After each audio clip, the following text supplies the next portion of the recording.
എറണാകുളം ജില്ലയുടെ അതിരുകളിൽ എവിടെയോ ഉള്ള ഒരു ഗ്രാമമാണ് നിങ്ങൾ ഈ കാണുന്നത്. സ്ഥലവാസികൾക്ക് അപമാനകരമാവുമെന്ന് കരുതി സ്ഥലപ്പേര് ഞങ്ങൾ പറയുന്നില്ല. ഈ പ്രദേശത്ത് പണ്ട് എന്ന് പറഞ്ഞാൽ അങ്ങനെ വലിയ പണ്ടൊന്നുമല്ല, ഒരു 3-4 കൊല്ലം മുമ്പ് മഹാനായ ഒരു കള്ളൻ ജീവിച്ചിരുന്നു. കോട്ടയം കൊച്ചുണ്ണി. തൊഴിലുകൊണ്ട് കൊച്ചുണ്ണി ഒരു ഓട്ടോമൊബൈൽ മെക്കാനിക് ആയിരുന്നെങ്കിലും ജന്മവാസന കൊണ്ട് അദ്ദേഹം മോഷണത്തിലേക്ക് തിരിയുകയാണ് ഉണ്ടായത്.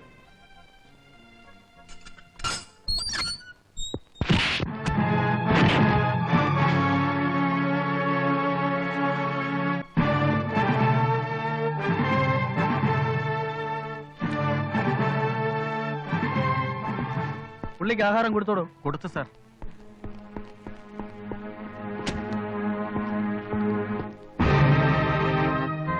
അദ്ദേഹത്തിന്റെ കീഴിൽ മോഷണം പഠിക്കുന്ന 2 വത്സല ശിഷ്യന്മാരുണ്ടായിരുന്നു.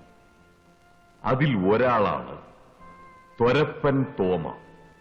10ാം ക്ലാസ്സിൽ കോപ്പി അടിച്ചതിന് പുറത്താക്കിയതിനാൽ വിദ്യാഭ്യാസം നിന്നുപോയ ആളാണ് ഈ മാന്യൻ.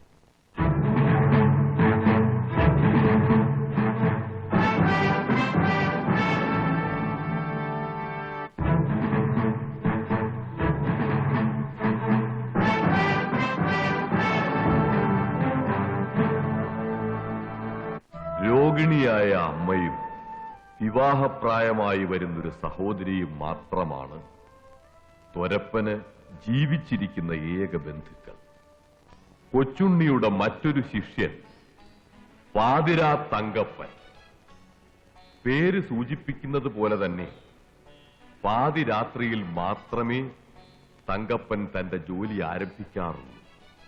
സഹമോഷ്ടാക്കളല്ലാതെ തങ്കപ്പന് സ്വന്തമായി ഈ ഭൂമി മലയാളത്തിൽ ആരുമില്ല.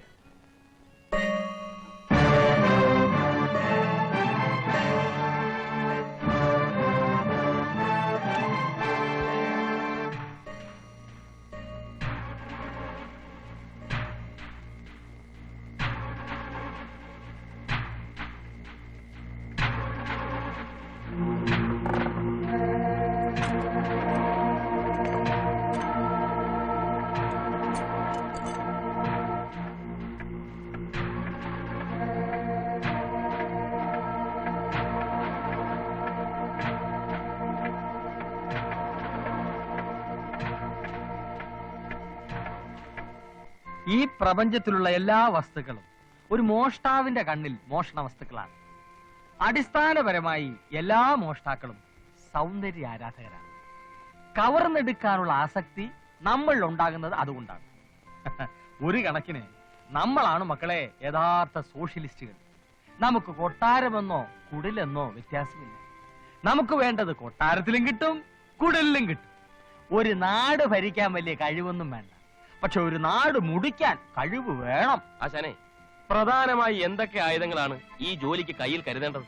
കല്ല്, കത്തി, കമ്പി, ചുറ്റിക, ഇഷ്ടിക, കോരിക, പല്ല്, പുല്ല്, എല്ല്, എന്തിന് ഒരു കഷ്ണം നൂല്, ഒരു സൂചി പോലും നമുക്ക് ആയുധങ്ങളാണ്. എന്ത്, എവിടെ, എപ്പോ, എങ്ങനെ പ്രയോഗിക്കണം എന്നുള്ളതാണ് പ്രശ്നം. ഇതെന്താണ്? ബ്ലേഡ്. ക്ഷൗരം നടത്തിയിട്ട് വേണോ ഈ പണിക്കിറങ്ങാൻ? താടി മുഖേന പിടികൊടുക്കാതിരിക്കാൻ മുഖക്ഷൗരം അത്യാവശ്യമാണ്. ഇത് വലിയൊരു ബ്ലേഡിന്റെ ചെറിയ ചെറിയ കഷ്ണങ്ങളാണ്. ഇതിലൊരു നിസാര വസ്തുവായി കാണരുത്. ലക്ഷം രൂപ സൂക്ഷിച്ചു വെച്ചിട്ടുള്ള ഒരു തുകൽ സഞ്ചി അറുത്ത് കീറാൻ ഇവനൊരു കഷ്ണം മതി. ഇതിനെ ഇങ്ങനെ വിരലുകൾക്കിടയിൽ ഒളിപ്പിച്ചു വെക്കണം. കണ്ടോ, ഒരേ ഒരു തലോടൽ, സംഗതി ക്ലീൻ. നിരന്തരമായ പരിശീലനം ഇതിനാവശ്യമാണ്.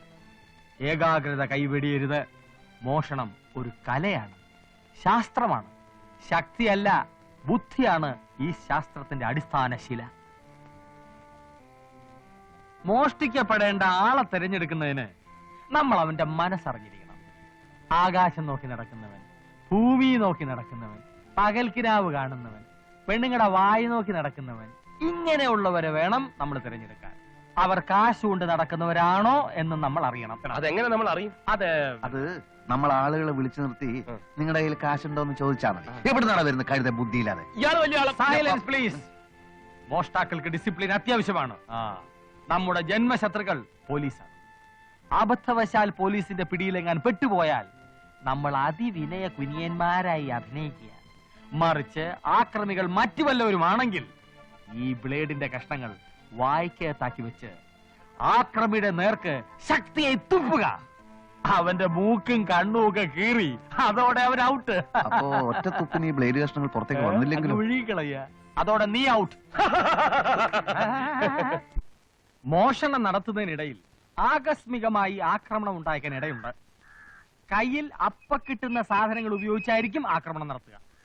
ഏത് തരം ആക്രമണം ഉണ്ടായാലും അതിൽ നിന്നും ഒഴിഞ്ഞു മാറി സ്വന്തം തടി രക്ഷിക്കാൻ നമ്മൾ ബാധ്യസ്ഥരാണ്. അടിച്ചോളൂ, ഞാൻ ഒഴിഞ്ഞു മാറി കാണിച്ചു തരാം. വേഗമാകട്ടെ. പരാക്രമത്തോടുകൂടി ആക്രമിക്കണം. റെഡി? അടിക്കട്ടെ. ഓക്കെ. കണ്ട ഒഴിഞ്ഞു മാറിയത്. ഇനി രണ്ടുപേരും ചേർന്ന് ആക്രമിച്ചു. കാരണം നമ്മുടെ ജോലി നടക്കുന്ന സമയത്ത് എത്ര പേരാണ് നമ്മളെ പിന്തുടരുന്നതെന്ന് ഉറപ്പുവരുത്താൻ പറ്റില്ലല്ലോ. ഒരു പിന്തുടർച്ചയുമാകാം. ഓക്കെ, പിന്തുടരൂ. നല്ല സ്പീഡ് വാശിയോടെ. വരൂ.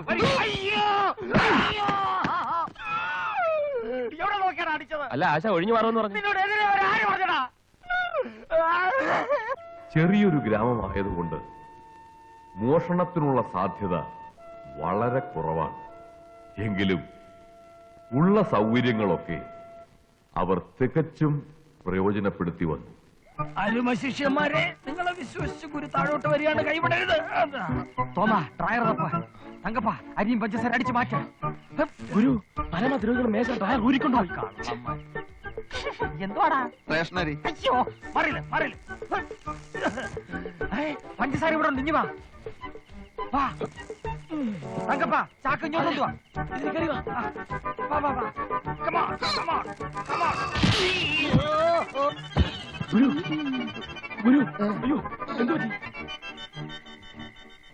സ്റ്റോക്ക് തീർന്നു. ഇതും കഴിച്ച് വേഗം അങ്ങ് സ്ഥലം വിട്ടോ. സൂര്യൻ ഉദിക്കാറായി. ഉദിക്കട്ടെ. ഇന്നിവിടെ സൂര്യൻ അസ്തമിക്കാത്ത ബ്രിട്ടീഷ് സാമ്രാജ്യമാകും ഞങ്ങള്.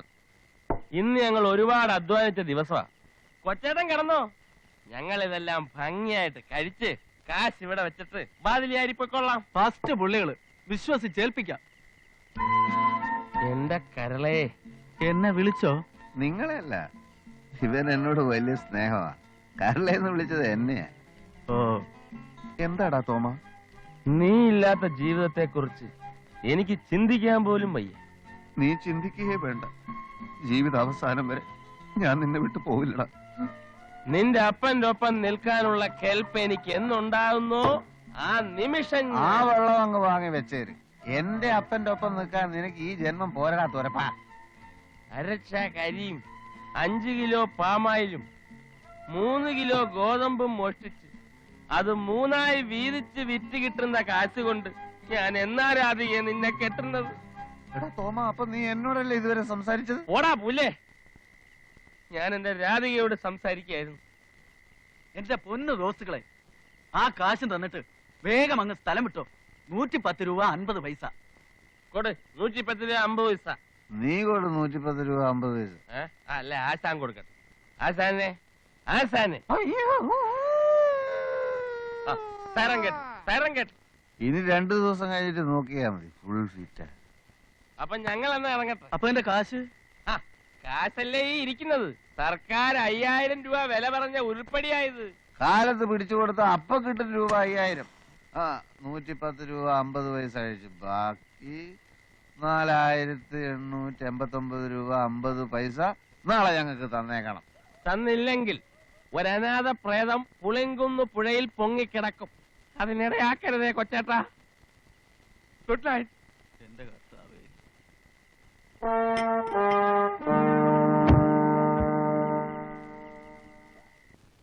മനുഷ്യനെ ചുറ്റിക്കാനുണ്ടോ?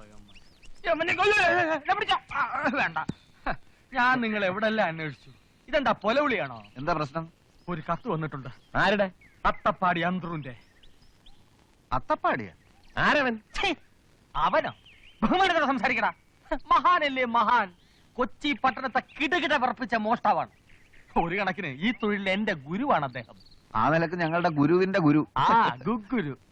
ഞാൻ പണ്ട് പെരുമ്പള്ളിയിലെ പെരുന്നാളിന് കുരിശു മോഷ്ടിച്ച് സെൻട്രൽ ജയിലിൽ കിടന്നില്ലേ, അന്ന് ഇദ്ദേഹം ഉണ്ടായിരുന്നു എന്റെ കൂടെ. അയ്യോ തങ്കമായ മനുഷ്യനല്ലേ. അദ്ദേഹം ഇപ്പൊ പരോളിൽ ഇറങ്ങിയിട്ടുണ്ട്. ഇതെന്താണെന്ന് കേൾക്കണോ? എടാ പോലെ കൊച്ചുണ്ണി, നീയും ശിഷ്യന്മാരും തകർത്തു വാരുന്നുണ്ടല്ലേ? ഞാൻ അറിഞ്ഞു.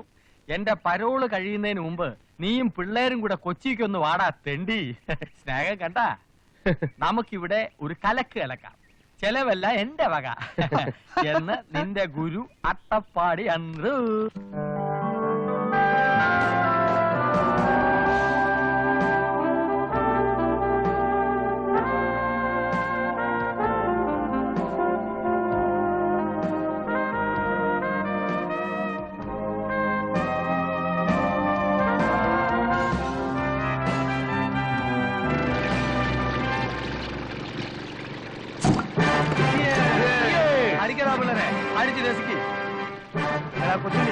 നീ നിന്റെ പിള്ളേരെ ശരിക്ക് തൊഴിൽ പഠിപ്പിക്കുന്നുണ്ടോ? പിന്നെ നല്ലോണം പഠിപ്പിച്ചു കൊടുത്തിട്ടുണ്ട്. 1.5 കൊല്ലം കൂടെ കഴിഞ്ഞാൽ എന്റെ ശിക്ഷ തീരും.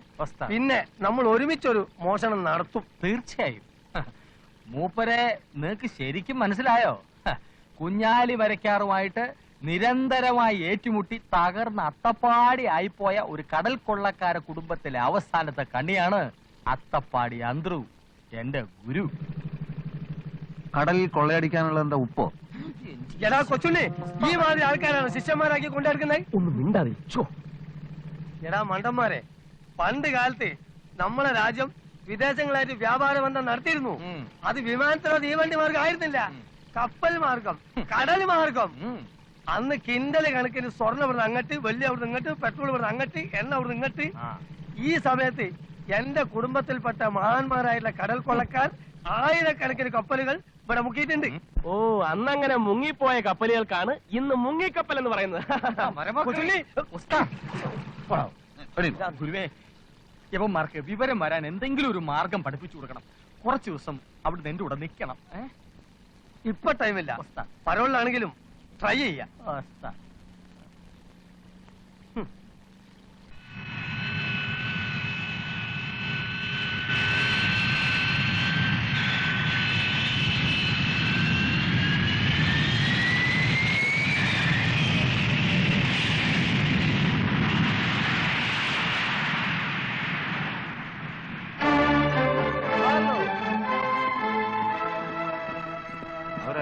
എനിക്കറിയില്ല.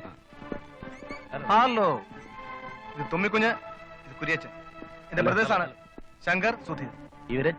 ഇവർ നമ്മളുടെ കൊച്ചിൻ ഏജൻസാണ്. ഇത് PA മണക്കാട്. ഹലോ.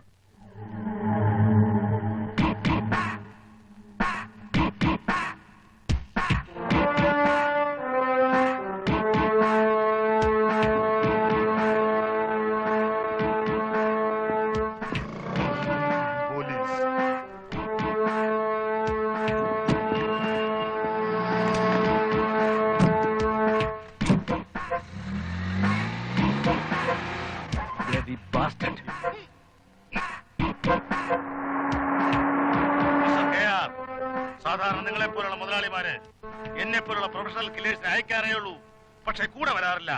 നിങ്ങൾ അത് ചെയ്തു, അതും പട്ടാപ്പകൽ. നിങ്ങളുടെ ധൈര്യത്തെ ഞാൻ അഭിനന്ദിക്കുന്നു. തും ഏക് വീർ യോദ്ധ ഹൈ. അവരങ്ങനെ രക്ഷപ്പെടാൻ പോകുന്നില്ല. സിന്ദഹി കി സവാൽ ഹേ. ഇന്ന് രാത്രി ഹോട്ടലിൽ വെച്ച് അവന്മാരുടെ കഥ ഞാൻ കഴിക്കും. എന്റെ കൂടെ വന്ന് നിങ്ങൾ ആ റിസ്ക് എടുക്കണമെന്നില്ല. കൂടെ വരുന്നത് റിസ്ക് എടുക്കാൻ അല്ലടോ കിൽറേ. വിക്രമന്റെ മക്കള് ചോരയിൽ പിടഞ്ഞ് മരിക്കുന്ന എനിക്ക് കാണണം. എടോ കിൽറേ, തനിക്കറിയാവോ, ഇന്ന് മദ്രാസിൽ കാണുന്ന അവന്റെ സാമ്രാജ്യമെല്ലാം എന്റേതും കൂടെയാ. ഈ കൊച്ചി കടപ്പുറത്ത് മച്ചുവാ തുഴഞ്ഞ് നടന്നവരാ ഞാനും വിക്രമനും. ഈ ബിസിനസ്സിൽ ഉയർച്ച ഉണ്ടായപ്പോഴൊക്കെ പപ്പാതിന്ന് അവൻ പറഞ്ഞിരുന്നു. ഞാനും അത് വിശ്വസിച്ചു. അവസാനം അവൻ എന്നെ ക്രൂരമായി വഞ്ചിച്ചു. എനിക്കത് മറക്കാൻ കഴിയുന്നില്ല. നിങ്ങളെപ്പോലുള്ള വലിയ വലിയ മുതലാളിമാരുടെ പ്രതികാര ബുദ്ധിയാണ് ഞങ്ങളെപ്പോലുള്ള പാവപ്പെട്ട പ്രൊഫഷണൽ കില്ലേഴ്സിന്റെ ചോറ്. ദൈവം കൊടുക്കുന്ന ജീവൻ നശിപ്പിക്കാൻ മനുഷ്യന് അവകാശമില്ല സാർ. എങ്ങനെ കൊല്ലും കൊലയും അല്ലാതെ ഇതിന് വേറൊരു പരിഹാരം ഇല്ലെന്നാണോ?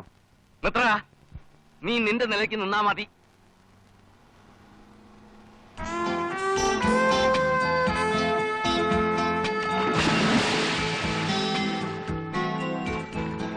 ഡാഡി ചീറ്റ് ചെയ്തെന്ന് പറയുന്നതിൽ വലിയ അർത്ഥമൊന്നുമില്ല. രണ്ടുപേരും കൂടെ മച്ചുവാ തോന്നിട്ടുണ്ടെന്നുള്ളത് ശരി തന്നെയാണ്. പാർട്ണർഷിപ്പ് ബിസിനസ് ആകുമ്പോൾ രണ്ടുപേർക്കും തുല്യ പങ്കാളിത്തം വേണം. റിസ്ക് എല്ലാം ഡാഡിയുടെ പേരിലേക്ക്, ലാഭത്തിന്റെ പങ്ക് പറ്റാൻ കെയാറും. ഞാൻ പറഞ്ഞിട്ടാ അയാളെ കട്ട് ചെയ്തത്. ഞങ്ങൾ പറഞ്ഞ അതല്ല ചേട്ടാ. കഞ്ചാവും ചരസും ഒക്കെ നമുക്ക് കിട്ടുന്നത് കൊച്ചിന്ന്. കൊച്ചി ഒഴിവായിക്കൊണ്ടൊരു പ്രവർത്തനം നമുക്ക് പറ്റില്ല. അപ്പൊ ആവശ്യമില്ല ഒരു ശത്രു ഉണ്ടായാൽ അത് നല്ലതല്ലോ. ആര് കെയാറോ? അവനത്ര പ്രബലനാണെങ്കിൽ ഡാഡി അങ്ങനെ ഈസി ആയിട്ട് അവനെ കട്ട് ചെയ്തു. വരുന്നിടത്ത് വെച്ച് കാണാം.